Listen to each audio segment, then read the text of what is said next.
No dia 25 de outubro de 2023, também conhecido como ontem, completaram 15 anos que Fabrício Werdum e Júnior Cigano se enfrentaram pela primeira vez na MMA. E essa luta é certamente histórica para o MMA brasileiro e mundial, porque foi a luta de estreia daquele que seria o primeiro brasileiro a ser campeão linear dos pesos pesados. Isso, claro, tendo em vista que o Minotauro foi campeão interino do UFC. Bom, e claro, o Werdum também, no futuro, seria campeão dos pesados, então traz um impacto ainda maior para o peso dessa luta. No vídeo de hoje, eu vou contar a história dessa luta completa e todo o contexto que cercou esse duelo histórico para os brasileiros. Vem comigo! Fala, rapaziada, sejam bem-vindos ao canal Punch. Meu nome é Igor Serafini, é um prazer imenso pra mim estar aqui com você mais uma vez, falando de MMA, meu amigo. Ó, é sempre pra mim um prazer inenarrável. E ó, se você tá aqui pela primeira vez, ou já esteve aqui antes e não tá inscrito ainda, tá perdendo tempo, tá dando mole, clica no botão embaixo de se inscrever, você não vai se arrepender, eu te garanto. Eu tô aqui todo dia às 19h30 compartilhando essa paixão que nós temos por esse esporte maravilhoso, falando um pouquinho de coisas relevantes, às vezes não tão relevantes assim, mas sempre divertidas, eu te garanto. Clica aí, se inscreve, não perde tempo não, tá certo? Vambora pro vídeo. Bom, o Júnior Cigano, antes de estrear no UFC, já era considerado um grande talento do MMA nacional, né? Mesmo tendo apenas 24 anos de idade. O cara já tinha estabelecido um cartel legal no Brasil, enfrentado adversários bons aqui no Brasil, e tinha aí 6 vitórias e 1 derrota na sua carreira até então, com 7 lutas. O Júnior Cigano ele iniciou lá no jiu-jitsu, só que rapidamente o cara se apaixonou, foi pela trocação. Se acostumou em dar porrada, aprendeu a dar porrada e pegou amor em dar porrada, essa é a verdade. Ele treinava lá em Salvador com o treinador Luiz Dória, que treinou o Popó. Essa paixão toda aí do Cigano pela trocação fez o jiu-jitsu, ou o grappling de maneira geral, ser o ponto fraco dele, né? Ele, obviamente, era a área onde ele tinha menos aptidão e onde os adversários teriam mais possibilidades caso fossem explorados. E o Fabrício Werdum era um dos melhores grapplers do UFC na época, especialmente nos pesos pesados, né? Ele sempre foi muito bom de chão. E a ideia da maioria das pessoas é de que seria uma luta relativamente fácil para o Werdum. O Werdum era muito favorito, mesmo porque era a estreia do Cigano. Só que tem um detalhe. Apesar do Werdum ser muito bom de chão, o bicho estava vindo de 2 vitórias consecutivas por nocaute. Uma sobre o Gabriel Napão e outra sobre o Brandon Vera. Então, o bicho estava com confiança para trocar soco. E tem mais um detalhe interessante também que vale a pena citar. Naquele ano, o Brock Lesnar, grandão, peso pesado, ex-campeão do UFC, estrela do telecat americano, também tinha estreado no UFC. E o nome do cara era o nome mais falado, o cara era uma estrela nacional nos Estados Unidos, vendia muito e tinha estreado naquele ano também. E o Fabrício Werdum resolveu adotar uma abordagem mais provocativa, com um pouco mais de trash talk para essa luta. O cara estava muito confiante e falou o seguinte: disse que se o UFC botasse o Cigano e o Brock Lesnar contra ele na mesma noite, que ele daria uma coça nos dois. Essas foram aí as palavras do Werdum antes da luta, para poder, claro, mostrar que estava confiante na vitória, né? O Cigano, como eu disse, era muito azarão. Naquela época não tinha ranking oficial do UFC, mas tinha ranking da mídia especializada, rankings não oficiais, e o Werdum era o 6º peso pesado nos rankings, né? Esse ranking não contemplava só o UFC, contemplava outros eventos, mas o Werdum era o 6º no ranking dos pesados. Quer dizer, o Cigano já estava estreando, mirando lá em cima. Ó, o Werdum, ele entrou para lutar de forma intimidadora. O cara é imenso de grande, entrou com o kimono dele, faixa preta, acompanhado pela nata da Chutebox, o mestre Rudimar Fedrigo, Rafael Cordeiro, todo mundo lá, o bonde da Chutebox Curitiba, né? Não é a Chutebox Diego Lima, que é mais popular hoje, né? Mas é a Chutebox raiz, o bonde todo atrás dele, e veio o cara intimidador com o seu kimono. O Cigano relatou que no momento de entrar na luta, ele estava extremamente nervoso, um pouco inseguro, e imagina, vem aquela tropa lendária entrando para lutar contra você, obviamente intimida um pouco, não tem jeito, né? Só que quando os dois subiram no octógono, a coisa mudou. O Fabrício Werdum, no intuito de intimidar mais ainda o Cigano, ficou dando soquinho na mão e falando para ele assim: olha, eu vou te pegar. Dava soquinho na mão e falava: eu vou te pegar. O intuito disso era, claro, intimidar mais ainda o Cigano, só que isso teve um efeito contrário. Isso ativou o modo guerreiro do Cigano, ativou o modo homem, modo macho do Cigano, e o Cigano falou: ah é?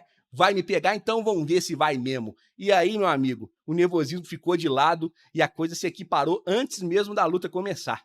E aí começou a luta. E ao contrário do que todo mundo imaginava, o Werdum estava buscando a luta em pé. O Werdum não estava com muita ânsia de botar o Cigano pro chão. O Werdum estava medindo distância, estava bastante confiante na trocação. Talvez os últimos nocautes possam ter dado essa confiança para o Werdum, né? Então o Werdum estava buscando essa abordagem. O início estava muito tenso, mas muito rapidamente ali o Cigano encontrou a distância. Foi uma coisa assim bem perceptível, mesmo porque o Cigano era muito rápido. Então as entradas do Cigano eram muito efetivas, né? Os golpes únicos na linha da cintura estavam entrando muito fácil, com muita velocidade. Além disso, ele estava encaixando uns chutes baixos bem potentes também, que obviamente o intuito de minar a movimentação do Werdum ainda mais, né? Ele já não era um lutador com muita mobilidade e queria ainda mais minar essa mobilidade para ele virar um alvo fixo. Teve um momento que o Cigano tentou encurtar a distância, se aproximar do Werdum. O Werdum teve a chance de entrar num single leg ou num double leg e colocar o Cigano para baixo, só que ele preferiu ficar no clinch. Clincharam, separaram e a luta continuou em pé. Tamanha confiança do Werdum ali na trocação naquele momento. Como eu disse, o Werdum era claramente um lutador mais lento. A dificuldade que ele estava tendo para reagir às entradas rápidas do Cigano era muito grande. Ele não conseguia ter o tempo de reação para defender os golpes na linha de cintura. Então, a diferença de velocidade ficou muito clara na luta. E aí chegou o momento fatídico da luta, né? O Cigano, com um pouco mais de 1 minuto de luta, encurtou a distância muito rápido e entrou em cheio com o uppercut no queixo do Werdum. O Werdum já caiu mal, já caiu muito ruim, nocauteado ou semi-nocauteado. O Cigano foi lá e completou o serviço, deu mais umas porradinhas, o árbitro encerrou, fim de papo, vitória de Júnior Cigano na sua estreia do UFC contra um dos melhores pesos pesados do mundo. Depois dessa luta, a carreira dos dois foram por caminhos um pouco diferentes. O Werdum perdeu o contrato que ele tinha com o UFC, né? O contrato dele expirou e não foi renovado. Ele saiu do evento e foi para o Strikeforce. O Cigano emplacou mais 6 vitórias seguidas, até chegar na luta de título contra o Caim Velasquez, temido Caim Velasquez, que até hoje, por muitos, é considerado o peso pesado mais talentoso que já teve no UFC. Então, um lutador de respeito, né? E o Cigano foi lá e venceu o Caim Velasquez e se tornou o primeiro campeão brasileiro linear do UFC. Essa vitória do Cigano foi narrada ao vivo em rede nacional pelo Galvão Bueno na Globo. Agora tu imagina o tamanho que teve isso no MMA brasileiro na época. Foi a primeira transmissão que teve essa vitória do Cigano sobre o Caim Velasquez em rede nacional no Brasil no MMA. Isso obviamente lançou o cara como um canhão, como uma catapulta para o status de ídolo nacional do esporte brasileiro, muito fácil. E essa é a força da Globo, especialmente na época, né? Mas o Werdum, claro, não teve o fim da carreira dele ali, não. Pelo contrário, né? O Werdum depois deu a volta por cima no Strikeforce. Quando ele foi para lá, ele finalizou o Fedor Emelianenko. Ele encerrou uma sequência de 27 vitórias consecutivas do Fedor Emelianenko, meu amigo. O cara era simplesmente o peso pesado mais temido do mundo. O Werdum foi lá e deu um basta na sequência destruidora de vitórias do Fedor. E é isso que ele fez no Strikeforce. Toma aí como base aí. E em 2012, o cara voltou pro UFC, emplacou 5 vitórias consecutivas e enfrentou o mesmo Caim Velasquez pelo título mundial no UFC, que já tinha recuperado o cinturão do Cigano e venceu o cara em plena cidade do México, para se consagrar o segundo campeão peso pesado brasileiro linear. O cara também chegou no topo do esporte. Tem que respeitar o Fabrício Werdum, tá? O fato é que os dois caras são imensos para o MMA nacional, foram dois grandes lutadores, fizeram uma luta simplesmente fenomenal logo na estreia do Cigano, né? O Cigano, uma luta que criou toda uma mística, que ficou para a história. Claro, a luta foi unilateral, o Cigano ganhou a luta muito rápido, mas o mito, a lenda ficou para a gente estar aqui hoje junto nessa data especial, quer dizer, um dia depois, né, dessa data especial que completou 15 anos dessa luta, comentando sobre os dois. Então, não é pouca coisa não. E se você tá aqui até agora é porque você gostou desse vídeo, então deixa seu like, não sai do vídeo sem clicar não, é 1 segundo, é o tempo de uma palma, olha.